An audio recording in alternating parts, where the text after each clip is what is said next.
Hello everyone, I hope you all are fine. आज हम twelfth जो इकोनॉमिक्स के अंदर जो हमारी इंडियन इकोनॉमी चल रही है उसके अंदर आज हम हमारा नेक्स्ट टॉपिक करेंगे जो कि हमारा है occupational structure on the e-way of independence. Independence के टाइम पर जो हमारा ऑक्यूपेशनल स्ट्रक्चर था वो कैसा था। अब ऑक्यूपेशनल स्ट्रक्चर का मतलब क्या होता है, देखिए। occupational structure refers to distribution of working population across primary, secondary and tertiary sector of the economy। Occupational sector का मतलब क्या है, ऑक्यूपेशनल स्ट्रक्चर का मतलब क्या है कि जो लोग थे ना उस टाइम पर वो क्या काम करते थे। मतलब जो पॉपुलेशन है उसका जो डिवाइडेशन था वो प्राइमरी सेक्टर में, सेकेंडरी सेक्टर में और टर्शियरी सेक्टर में कितना था, ये हम स्टडी करेंगे ऑक्यूपेशनल स्ट्रक्चर के अंदर। ठीक है, अब ये ना देखो, occupational structure refers to distribution of working population. जो काम करने वाली जो पॉपुलेशन है, जो काम करती है, ठीक है, उसका डिस्ट्रीब्यूशन प्राइमरी सेक्टर में कितना था, सेकेंडरी में कितना था और टर्शियरी सेक्टर के अंदर कितना था। सो देखिए, ये हम एक टेबल के थ्रू समझेंगे। Occupational distribution of India at the time of independence. Independence के टाइम पर ऑक्यूपेशनल डिस्ट्रीब्यूशन जो है वो कैसा था। देखिए, ये 1951 का डाटा है। हम on the EV of independence पढ़ रहे हैं तो हमारे पास 1947 का डाटा होना चाहिए, लेकिन क्या था कि उस टाइम पर एक्यूरेट जो डाटा है वो नहीं था। लेकिन जब देश इंडिपेंडेंट हुआ तो उसके जस्ट बाद ही क्या किया गया, ये सर्वे किया गया और उसके जस्ट बाद ही एक्यूरेट डाटा जो है वो हमें प्रोवाइड किया गया। तो देखिए उस टाइम पर क्या था ऑक्यूपेशनल स्ट्रक्चर। देखिए, प्राइमरी सेक्टर के अंदर जो है वो कितने लोग इन्वॉल्व थे, मतलब जो कितने लोग जो है वो प्राइमरी सेक्टर में काम करते थे वो थे 72.7% में है ये। ठीक है, तो हमारी जो देखो, हमारी जो पॉपुलेशन है, ठीक है, इंडिया की जो पॉपुलेशन थी उसका 72.7% जो है ना वो लोग प्राइमरी सेक्टर में काम करते थे, क्योंकि ज़्यादातर लोग रूरल सेक्टर में रहते थे। अब गाँवों में रहते थे तो वो एग्रीकल्चर, खेती में करते थे। ठीक है, इसलिए प्राइमरी सेक्टर के अंदर हमारी जो पूरी पॉपुलेशन है उसका 72.7% पार्ट जो है वो इन्वॉल्व था। प्राइमरी सेक्टर में क्या क्या काम आते हैं, जैसे एग्रीकल्चर हो गया, एग्रीकल्चरल लेबर हो गया, forestry, fisheries, animal husbandry, plantation और माइनिंग, ये सारा जो है ये प्राइमरी सेक्टर के अंदर आता है। सो एग्रीकल्चर में कितने लोग लगे हुए थे, 50%। और एग्रीकल्चर लेबर मतलब जो लेबर नहीं होती जिनको वेजेस मिलते हैं, दिहाड़ी पे मजदूर जो काम करते हैं खेतों में, ठीक है, उनमें कितने लगे हुए थे, 19.7% जो लोग हैं वो एग्रीकल्चर लेबर थी।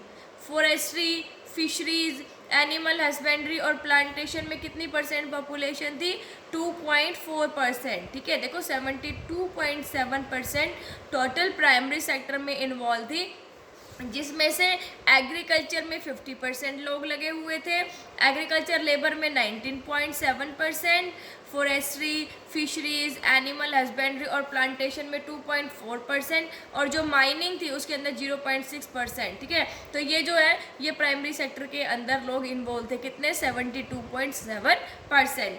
अब बात आती है सेकेंडरी सेक्टर की। सेकेंडरी सेक्टर आपको पता है जो इंडस्ट्रीज में काम करना। ठीक है, जो इंडस्ट्री, देखो जो मेन जो डेवलपमेंट होता है एक देश का वो होता है इंडस्ट्रीज के थ्रू, कि जितनी ज़्यादा इंडस्ट्रीज होंगी, ठीक है, उतना ही लोगों को एम्प्लॉयमेंट मिलेगा, उनका स्टैंडर्ड ऑफ लिविंग इंक्रीज होगा।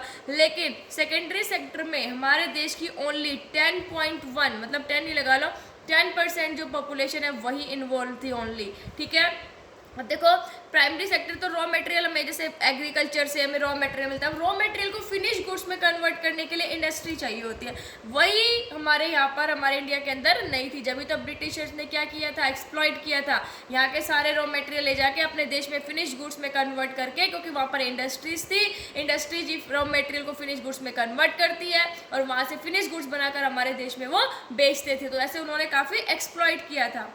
टर्शियरी सेक्टर मतलब सर्विस सेक्टर, सर्विस सेक्टर में कितने लोग इन्वॉल्व थे? ओनली 17.2%, ठीक है, जिसमें से ट्रेड एंड कॉमर्स में थे 5.2% लोग, ट्रांसपोर्ट, स्टोरेज और कम्युनिकेशन में थे 1.4% और अदर सर्विसेज में 10.6% जो लोग हैं वो इन्वॉल्व थे।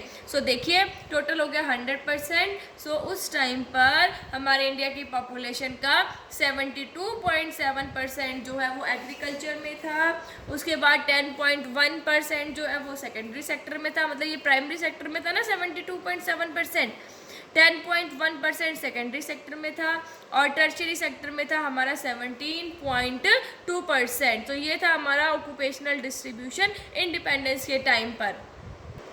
सो देखिए ये टेबल जो हमें क्या ऑब्जर्वेशन देती है कि जो एग्रीकल्चर था वो ऑक्यूपेशन का प्रिंसिपल सोर्स था, क्योंकि ज़्यादातर जो लोग हैं वो खेती बाड़ी ही करते थे। इंडिया में कितने लोग एग्रीकल्चर में इन्वॉल्व थे? 72.7%। और अगर हम दूसरी कंट्री से इसका कंपैरिजन करें तो जापान में थे ओनली 12%, इंग्लैंड एंड अमेरिका में थे ओनली 2% और जर्मनी में थे ओनली 4%। तो हमारा इंडिया ज़्यादातर एग्रीकल्चर पे डिपेंड था, जिसकी वजह से हमारी जो इंडियन इकोनॉमी है वो बैकवर्ड थी उस टाइम पर। फिर अगर हम इंडस्ट्री की बात करें, देखो इंडस्ट्री जो है वो एक सिग्निफिकेंट सोर्स होता है ऑक्यूपेशन का, क्योंकि इंडस्ट्री क्या करता है, रॉ मटेरियल को फिनिश गुड्स में कन्वर्ट करती है, लोगों को एम्प्लॉयमेंट प्रोवाइड करती है ना। देखो अगर इंडस्ट्रीज होंगी तो काम करने के लिए लोग भी चाहिए, उनको रोजगार मिलेगा तो उनकी इनकम बढ़ेगी, उनका स्टैंडर्ड ऑफ लिविंग बढ़ेगा, पॉवर्टी कम होगी। तो इंडिया के अंदर ओनली 9% जो लोग हैं वो इंडस्ट्री के अंदर इन्वॉल्व थे, जबकि यूएसए की बात करें तो 32%, इंग्लैंड की बात करें तो 42% और जापान की बात करें 39%। ये उस टाइम पर था, इंडिपेंडेंस के टाइम पर देख लो, ठीक है, और हमारे का ओनली 9%। ये फर्दर प्रूफ करता है कि हमारी जो इंडियन इकोनॉमी है वो इंडिपेंडेंस के टाइम पर कितनी बैकवर्ड थी, कितनी स्टैग्नेंट थी, ठीक है। फिर जो ग्रोथ थी वो अनबैलेंस्ड। अब बैलेंस्ड ग्रोथ क्या होती है? जब इकोनॉमी के जितने भी सेक्टर्स है ना वो इक्वली डेवलप्ड हो, प्राइमरी सेकेंडरी टर्शियरी तीनों इक्वल हो, लेकिन हमारे इंडिया के अंदर जो देखो ग्रोथ थी वो अनबैलेंस थी। प्राइमरी के अंदर 72.7, सेकेंडरी के अंदर 10.1, टर्शियरी के अंदर 17.2, तो तीनों जो है वो इक्वली डिस्ट्रीब्यूटेड नहीं थी। इट मीन्स ये क्या है? अनबैलेंस्ड ग्रोथ है, ठीक है। हमारे इंडिया के अंदर जो सेकेंडरी और टर्शियरी स्टेज है वो अभी इन्फेंट स्टेज पे थी, ठीक है, जैसे पैदा हुई हो, ठीक है, अभी डेवलप हुई थी, मतलब डेवलप नहीं कह सकते, हम ये कह सकते हैं कि अभी स्टार्ट हुई थी ओनली, ठीक है, लोगों ने जो है सेकेंडरी और टर्शियरी सेक्टर में स्टार्ट किया था।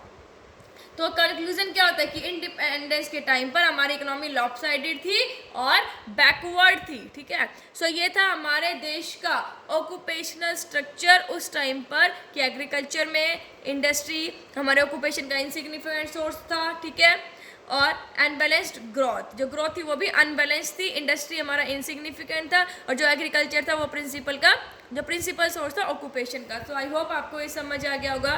Thank you, stay safe, stay home.